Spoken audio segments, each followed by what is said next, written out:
हरि ओम. सद्गुरु ओम मालती आई की जय.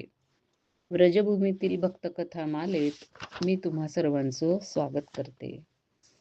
या कथामालेतली 75वी गोष्ट आज आपण ऐकूया. श्री हरिगोपाल गोस्वामीजी यांची.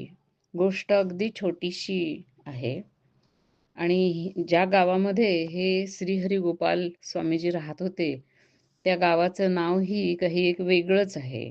उंचा गाव असं त्याचं नाव आहे. असं म्हणतात की बरसाना येथे श्रीजींना म्हणजे राधाराणीला प्रकट करवलं ते ब्रजाचार्य श्री नारायण भट्ट यांनी. हे श्री हरिगोपाल गोस्वामी त्यांच्याच वंशातले होते.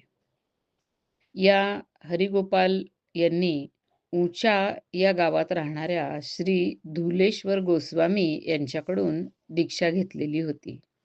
पण आयुष्याच्या सुरुवातीला ते तिथे राहत नव्हते. ते अलवर प्रांतात निमराना या गावामध्ये राहत होते. तिथे त्यांची गादी होती आणि त्यांचे ठाकूर म्हणजे त्यांचं दैवत श्री लाडिले सरकार अर्थातच श्रीकृष्ण यांची मूर्ती होती आणि त्याची ते सेवा करत असत. त्या निमराना ह्या गावाचे जे राजा होते ते या हरिगोपाल स्वामी यांचे शिष्य होते.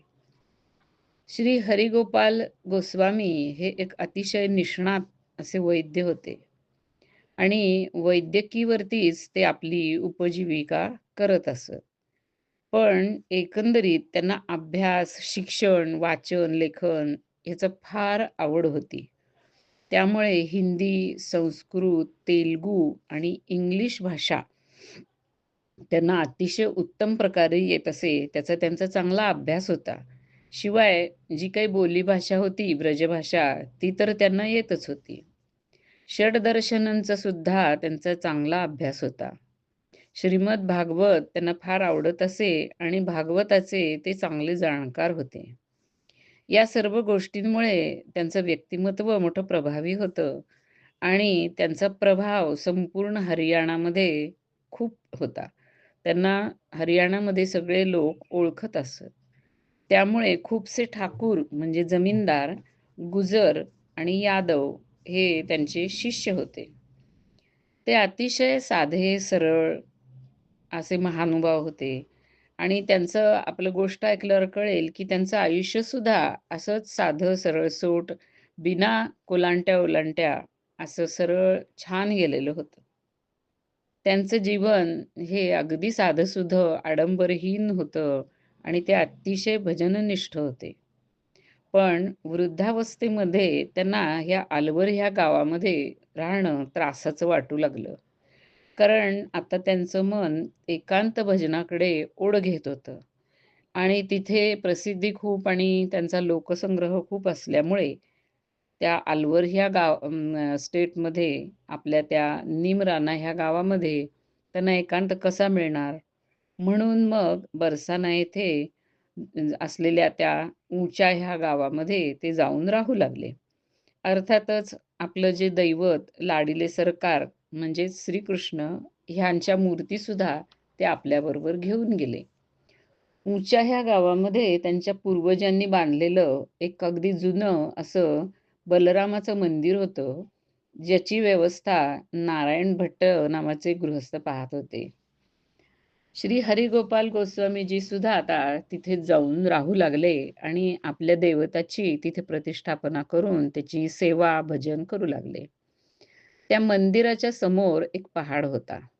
त्या पहाडाच्या शिखरावरती ललिताजीचं प्राचीन असं मंदिर होतं. त्या मंदिराच्या उजव्या हाताला खूप लता, वेली, वृक्ष, फुलांच्या झाडं ह्यांनी भरलेलं असं एक सुरम्य पण निर्जन असं ठिकाण होतं. ते ह्या श्री हरिगोपाल यांचं आवडतं ठिकाण होतं. गोस्वामीजी हे तिथे दिवसभर बसून अगदी मनसोक्त भजन करत आणि रात्र पडू लागताच घरी येत. पण रात्री सुद्धा जेमतेम 2-3 तास झोपत असत. रात्र बहुधा भजनामध्येच व्यतीत होत असे आणि राधाराणीच्या आठवणीमध्ये डोळ्यांमधून प्रेमाश्रू वाहत असत. अशा प्रकारे भजन, सेवा याच्यामध्ये त्यांनी आपल्या आयुष्याची शेवटची 20 वर्ष त्या एकांतात व्यतीत केली. आता ते 100 वर्षाचे झालेले होते. त्याच्याही पेक्षा अधिकच असतील. पण त्यांची तब्येत अगदी उत्तम होती. या वयात सुद्धा ते त्या पहाडीवरती जाऊन येऊ शकत होते. त्या दिवशी 30 मार्च सन 1980 मधली वैशाखी पौर्णिमा होती. पौर्णिमेच्या दिवसातलं सगळं त्यांचं आह्निक अगदी व्यवस्थित झालेलं होतं. रात्र झाली आणि घरी सगळी निजानीज झाली. श्री हरिगोपाल हे सुद्धा झोपी गेले आणि थोड्याच वेळात अचानक ते एकदम ओरडत उठले. ते ओरडताना म्हणाले, "मी जाणार, मी जाणार." श्रीजीचे दरवाजे उघडलेत आणि पूर्णमासी म्हणजे पौर्णिमा सुरू झालेली आहे.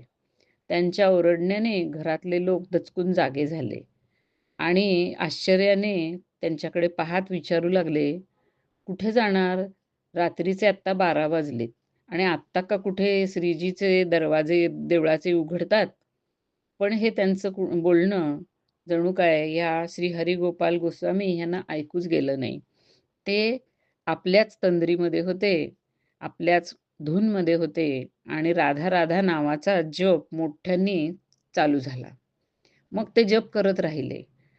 अर्थातच बाकीचे सगळी लोकं त्यांच्याकडे पाहत त्यांच्या बाजूनी बसून राहिले. असं करता करता रात्री 2 वाजता अचानक त्यांची टाळू फाटली.